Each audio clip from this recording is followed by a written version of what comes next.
Welcome back, everybody. Today, we're going to be doing a deep dive into conversion rate optimization. CRO. Yeah, CRO. Yeah. So, we spend so much time and effort, getting people to our sites, but what happens when they get there, right? Exactly. You just bounce. Yeah. Or do they actually become customers? That's where CRO Right. comes in. Right. And here at Gilmedia, we're obsessed with this stuff. So, We live and breathe this stuff. Yeah. all right. So maybe let's start off with, what's so fascinating about CRO? Yeah. I think what's really interesting about it is it's not just about like quick tricks, It's really about understanding your audience and creating an experience that really guides them towards those like aha moments where they realize like, this is exactly what I need. Those aha moments. Yeah. Okay, I love it. Yeah. Okay, so let's unpack this a little bit. Sure. I think, we all know the feeling of landing on a website that's just clunky or confusing, and you immediately hit that back button. Right. They bounce right off. Yeah. Absolutely. So how do we avoid being that website? Right. Well, that's the big question. And I think the first step is surprisingly simple, but it's often overlooked. And that's defining what a conversion actually means for your business. Okay. And believe me, it's not always just about making a sale. So what are we talking about here? What are some examples of conversions that we might want to track? Yeah, it really runs the gamut. It could be a phone call. Oh, okay. It could be a form submission, a download, or even simply clicking a specific button that indicates, high engagement. For example, we had a client in the software industry, and they were really focused on getting people to sign up for a free trial of their product. Okay. That free trial sign up, that was their key conversion. All right, that makes sense. Yeah. But how do we actually get people to convert? What are some of the strategies that we use here at Gilmedia to make that magic happen? Well, one thing we found to be incredibly effective is the strategic use of visuals. Ooh, visuals. Yeah, you know the saying, a picture is worth 1,000 words. Turns out it's true for websites, too. Okay, I'm listening. In fact, we've seen that incorporating strong visuals can increase conversions by a significant margin. You had me at strategic use of visuals. Okay. I'm already thinking about all the ways we could jazz up our website, but give me some specifics. Okay. What kind of results are we talking about here? Let's take one of our recent projects, for example. Okay. We were working with an e-commerce client who was selling handmade jewelry, and their website was pretty text-heavy, Oh, yeah. and their conversion rate was hovering around 2%. Oof. Okay. Yeah, and we recommended incorporating more lifestyle imagery, showcasing, people actually wearing the jewelry. I love that. Show, don't tell, right? Exactly. So what happened? Did those visuals actually move the needle? They absolutely did. Okay. After implementing the new visuals, we saw their conversion rate jump to almost 4%. Wow. So that's a 100% increase. Okay, that's impressive. Yeah. So visuals are key. What else? What other secrets does Gilmedia have up its sleeve? Well, another powerful tool is social proof. Social proof. We humans are social creatures, and we tend to follow the lead of others, especially when making decisions online. Yeah, this makes me think about online reviews. Yeah. I'm much more likely to buy something if it has tons of 5-star reviews, Yeah. like a virtual stamp of approval. Exactly. Yeah. And it's not just about star ratings. Oh, yeah. Testimonials, case studies, even just seeing that other people have liked or shared your content. All of these things contribute to a sense of trust and credibility. Okay, trust and credibility. I like it. Yeah. Yeah, and, let's not forget about the power of a well-placed case study. Oh, yeah, case studies. Potential customers love to see how others have benefited from your products or services, right? Wow. It's all about telling those success stories in a way that resonates with your target audience. Yeah, you mentioned this idea of understanding your target audience earlier. Right. And I think it's so crucial. Yeah. It's not just about slapping some pretty pictures and testimonials on a website and calling it a day. You really need to know who you're talking to. Yeah. And what makes them tick. Absolutely. We call it the Know Your Customer principle. Okay, And it's really at the heart of everything we do here at Gilmedia. I like it. We spend a lot of time diving deep into our clients' target audiences, understanding their demographics, their psychographics, their online behavior. It's all about figuring out what motivates them, what their pain points are, and how we can position our clients' offerings as the perfect solution. That makes a lot of sense. Yeah. But how does that translate into actual website design and content? Right. Give me an example. Yeah, sure. So imagine you're working with a company that sells organic baby food. Okay. Their target audience is likely going to be millennial parents who are very conscious of what they're feeding their children. Right. They're probably doing a lot of research online, reading reviews, comparing ingredients. Yeah, for sure. So When designing the website, you wouldn't want to just focus on, you know, cute baby pictures and catchy slogans. You'd want to provide detailed information about the sourcing of the ingredients, the nutritional value of the food, maybe even highlight the company's commitment to sustainability. Oh, interesting. Yeah, it's all about speaking directly to the concerns and values of that specific target audience. So it's not just about aesthetics, it's about aligning your content and design with the specific needs and interests of your audience. Exactly. Makes sense. But all this talk about target audiences and user behavior makes me think about mobile optimization. You know, it's 2024. Everyone's on their phone these days. You're preaching to the choir. Mobile optimization is non-negotiable. Yeah. In fact, I'd argue it's even more critical than desktop optimization these days. Really? Wow. Yeah, think about it. People are browsing on their phones while they're waiting in line at the grocery store, commuting to work, even watching TV. Oh, yeah. If your website isn't mobile-friendly, you're losing out on a huge chunk of potential conversions. Yeah, that's a good point. So what are some of the key things to keep in mind when optimizing for mobile? Well, first and foremost, it's about making sure your website is responsive, Okay. meaning it adapts seamlessly to different screen sizes. Yeah. No one wants to be pinching and zooming their way around a website. Oh, yeah. It's frustrating and makes for a terrible user experience. That reminds me of the time I was trying to book a flight on my phone. Uh-oh. And the website was just a complete nightmare to navigate.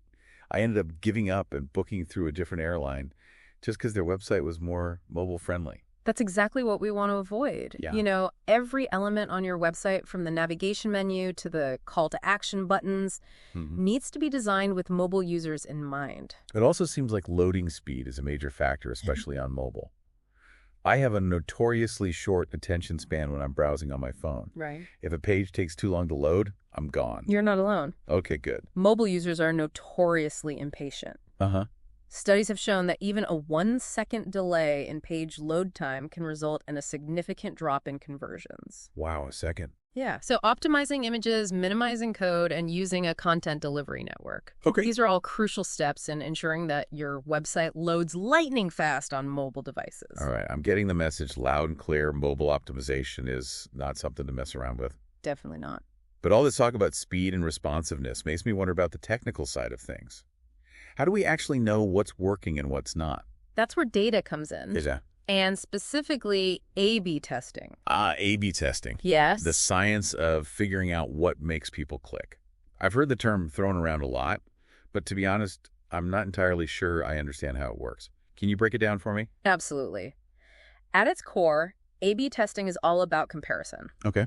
You create two different versions of a web page. Let's say version A is the original, Okay. and version B has a slightly different headline or different button color. Got it. Then you randomly show these two versions to different groups of visitors and track which version performs better in terms of conversions. So it's like a head-to-head competition between two versions of your page to Exactly. see which one is more persuasive. Precisely. And the beauty of A/B testing is that it takes the guesswork out of optimization. Okay. You're not relying on gut feelings or assumptions. You're letting the data guide your decisions. This all sounds very scientific and data-driven. It is. Are there any examples of how we've used this at Gilmedia to improve conversions for our clients? We use A/B testing all the time. Okay, great. It's a core part of our process. For example, we were working with a client in the financial services industry who wanted to increase the number of people signing up for their online investment platform. Okay. We ran an A/B test comparing two different calls to action on their homepage. One that said, get started today, Right. and another that said, learn more. Okay. I'm intrigued. What happened? Was one significantly more effective than the other? You bet. The learn more button actually outperformed the get started today button by almost 20%. Wow, 20%. Yeah, we were initially surprised by this result, but it made sense when we dug deeper into the data. Okay, spill the beans. What was the insight that explained this unexpected outcome? It turned out that the target audience for this particular platform was people who were relatively new to investing. Okay. They weren't quite ready to commit to opening an account, but they were eager to learn more about the process. Got it. So the learn more button resonated more strongly with their mindset at that stage of their customer journey. That's a great example of how A/B testing can uncover those hidden insights about your audience. Yeah. And lead to unexpected but impactful improvements. Exactly. And that's why we consider A/B testing to be an essential part of any CRO strategy. Right. It's not just about making random changes and hoping for the best. It's about using data to make informed decisions and continually optimize your website for better results. I'm loving all this talk about data and optimization. Yeah. But before we get too carried away with the technical stuff, let's step back for a moment and talk about the bigger picture of CRO. It's not just about implementing a bunch of tactics and hoping for the best, right? You're absolutely right. So what does that holistic strategy look like? What are the guiding principles that should inform our approach to CRO? Well, first and foremost, it's about understanding that CRO is not a one-time fix. It's an ongoing process of continuous improvement. Okay. We're always learning, always iterating, always striving to create a better experience for our users. That makes sense. The online landscape is constantly evolving, so our approach to CRO needs to evolve along with it. Exactly. And that means being open to experimentation, embracing data, and being willing to challenge our assumptions. I'm hearing a lot of talk about data and experimentation, but what about the human element? Right. Where does empathy fit into all of this? Empathy is absolutely essential. Okay, good. Remember, we're not just optimizing for robots, we're optimizing for real people with real needs and desires. So how do we bring more empathy into our CRO process? Right. How do we make sure we're not just treating our visitors like data points? It starts with putting yourself in the shoes of your users. Try to understand their motivations, their pain points, their hesitations. What are they hoping to achieve on your website? What might be preventing them from taking that desired action? I think that's a great point to end part 2 on. Let's take a quick break and come back with some final thoughts and maybe even a little challenge for our listeners. Okay, so we're back, and, it's so easy to get caught up in all the technical details of CRO, but ultimately, it's all about creating that smooth, enjoyable experience for the humans on the other side of the screen, right? Yeah, I couldn't agree more. And sometimes, the simplest changes can have the biggest impact. Oh, really? Yeah, for example, we had a client in the travel industry who was really struggling to get people to book tours through their website. Oh, no. Yeah, their conversion rate was pretty dismal. Okay, so what was the issue? Well, after, doing some digging into the data and doing some user testing, we discovered that their booking process was just way too complicated. There were too many steps, too many forms to fill out, and people are just getting frustrated and abandoning their carts. Yeah, I've been there. Yeah. So how'd you fix it? Did you have to, completely overhaul the website? Actually, no, the solution was surprisingly simple. We just streamlined the booking process, reduced the number of steps, made the forms more user-friendly. Okay. We also added a progress bar so people could see how far along they were in the process. Oh, that's a good idea. Yeah, it just gave them a sense of control and reduced anxiety. It's amazing how, such a small tweak can make such a big difference. It really can. So we've talked about the importance of empathy, the power of simplicity, and the need for constant iteration. Is there anything else that we should keep in mind as we embark on our own CRO journeys? Yeah, I think one thing I would really emphasize is the importance of data analysis. Oh, data analysis. It's not enough to just implement these strategies. You need to actually track your results and understand what's working and what's not. Data is king. But I think a lot of people, they find data analysis a little intimidating. Yeah. Any advice for those of us who aren't exactly data wizards? Sure, I would say start small. Oh. Don't try to track every single metric under the sun. Right. Focus on the key performance indicators, the KPIs that are most relevant to your business goals. So be strategic about it. Exactly. For example, if your goal is to increase sales, you'll want to track metrics like conversion rate, average order value, and customer lifetime value. Okay, that makes sense. So we need to be strategic about the data we collect and analyze. But once we have that data, then what? How do we actually turn those insights into action? That's where the real magic happens. Once you have a clear understanding of your data, you can start making informed decisions about your website.